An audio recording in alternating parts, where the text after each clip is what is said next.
All right, so let me get this started. So customer brought this car into me. I've worked on the car before. I replaced the MCU screen. He's saying that he just recently took it to Tesla and they told him that it needed a new battery heater.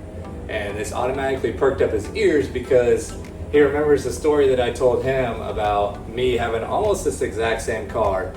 And I had a problem with Tesla where they told me that I needed a new battery heater. I went ahead and told them to replace the battery heater because I had already had the car towed over there. It's kind of a long story, but essentially they put a new battery heater in it for what I said was a rear drive motor failure.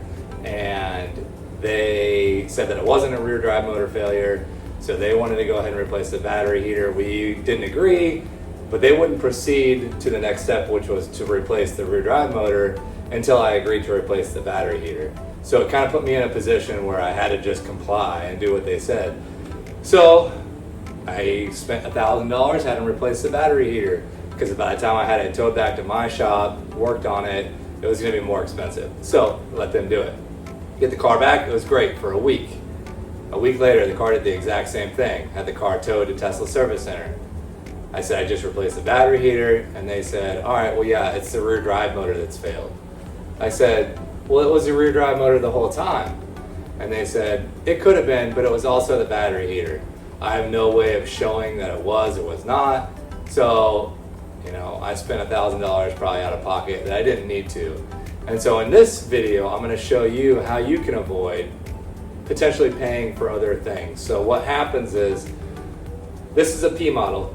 It has a LDU, a large drive unit. And the LDUs are prone to having a rotor seal go bad and leaking coolant into the inverter housings and a bunch of electronics. And what it'll do, it'll cause all sorts of ground failures to go off in the car. And so it'll start doing some funky things. And so from Tesla's perspective, if they don't check this, which they don't commonly do, it just looks like it's throwing a bunch of codes. So they'll chase codes. They'll replace things that the car says is wrong with it. So that's what they'll do. And mine said it was a battery heater. His said it was a battery heater. So perk your ears up. If you ever hear Tesla say it's a bad battery heater, just know you want to check this rear drive motor. It doesn't take very much, and I'm going to show you how to do that. Basically what you're going to do is you're going to jack the car up, just the rear of the car up, and you're going to pull out the speed sensor. And you're going to look to see if it has coolant on the end of the sensor. And if you have a little borescope or a little camera, you can put it in there and get a little image. So that way you know for sure when you take it to Tesla, especially if you're under a warranty, because they won't do that. They don't want to replace a drive motor.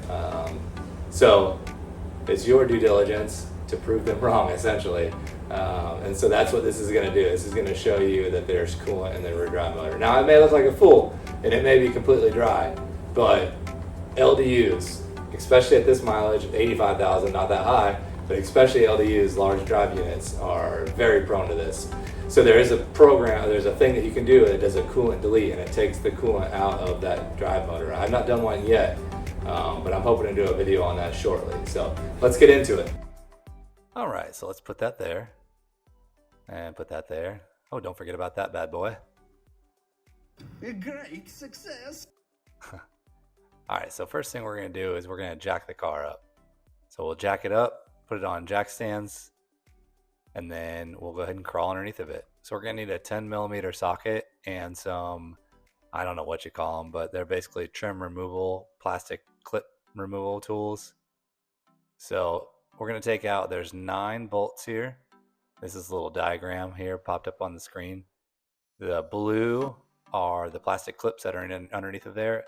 And then the other silver are the 9 bolts. So there's 1, 2, 3, 4, 5, 6 on the back, and then 3 in the front. So a total of 9.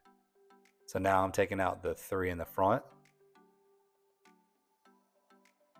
And now there's 2 on each side inside the fender well.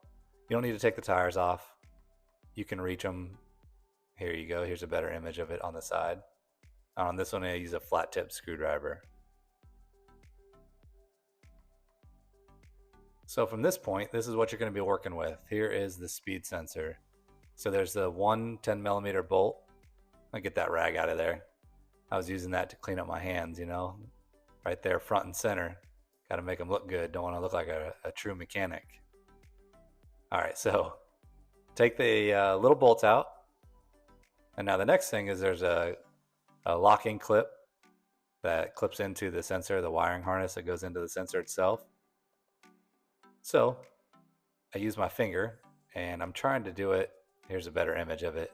So you don't want to just push on that plastic tab because it'll end up bending it and breaking it. And so I'm trying to do it awkwardly so that the camera can still see what I'm doing.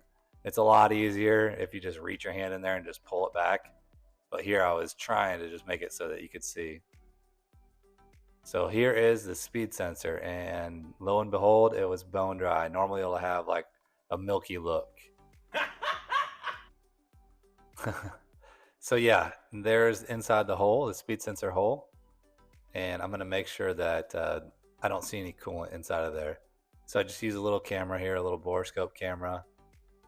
Stick it in there, and then, well, since I didn't see anything, I cleaned the sensor off and I'm gonna put it back in there. Just gonna tighten up that one 10mm bolt back up there. It's pretty easy. It goes on the same way. It wasn't too hard to get it lined up. So there we go, just tighten it back up. So now the next thing I'm gonna do is try to get this plug in there. So again, I'm trying to leave enough space so that you can see what I'm doing. So normally you just put your hand in the opposite way that I have it and just slide the plug right in there. But that's all you got to do is just plug it right in and you're good to go. So now I'm going to go around and tighten up all the 9 bolts that go on the bottom, push the plastic clips in there. So go around there, tighten these up. It technically says 4 Newton meters.